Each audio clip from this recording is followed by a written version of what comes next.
Have y'all seen this story yet? Because I think I can guess who did it.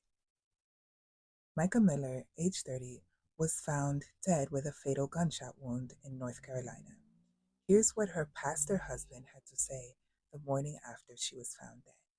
Instead, I'm going to have you stand up and I'm going to make an announcement. And after the announcement, I'm going to ask that um, you leave church quietly and don't talk about the announcement here in the building, please, if you can. So y'all can stand to your feet. Um, Before I make the announcement, I also want to say that my request to you is that you will continue to come to church and serve and give um, for the next little bit. 'Cause I don't want to have. I'm taking a little bit of a break, and I don't want to have to worry about the church. My break may be a few days, a few weeks. I don't know. I got a call late last night. My wife has passed away. And yeah, it was self-induced, and it was up in North Carolina.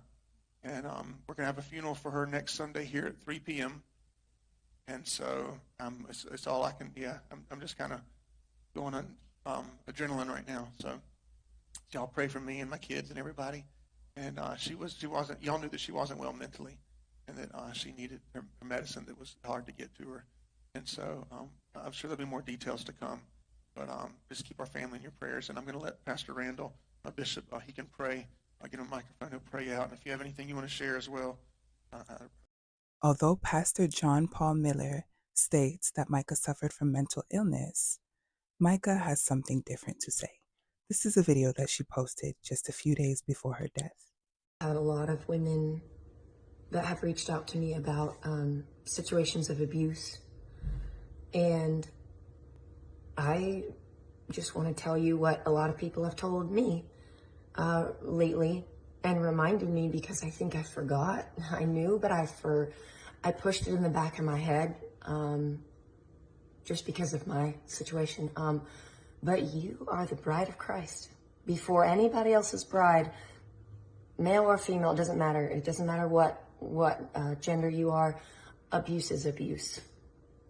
And you are the bride of Christ.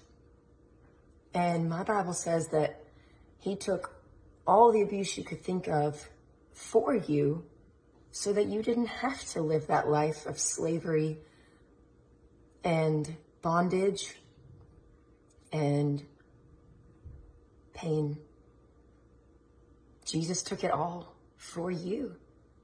So you don't have to stay in a abusive relationship, whether that's sexual, whether that's somebody forcing you to take illegal drugs, or alcohol abuse, or physical abuse, psychological abuse, making you think that this is all your fault, or you're a bad mom, or you're a bad wife, or you're a bad husband, or you're not giving it your all when you know you are. God hates divorce, but why? According to everybody I've asked and the scriptures that I've found, it's because it hurts people. But does abuse hurt people? How do you think God feels about that? Mica filed for divorce just a few weeks before her death.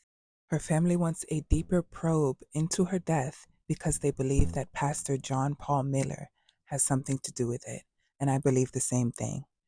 In the obituary that John Paul Miller wrote for his late wife, he made sure to tell people that he gave her a nice lifestyle, mentioning that she loved her ice bath, nice car, sauna, and house. In the obituary, John Paul Miller also makes it a point to drive home the fact that he believes that she was only his helpmate and faithful servant. Many men of the cloth are narcissistic and dangerous. It's not hard to believe that he snapped after she filed for divorce and had something to do with her untimely death. Oh, and by the way, John Paul Miller is already moving on. Here he is spotted out on a date with a mystery woman just days after his wife passed. Rest in peace, Mica. You didn't deserve any of what you went through in this lifetime. And to her family and loved ones, my condolences, and I hope that justice is served.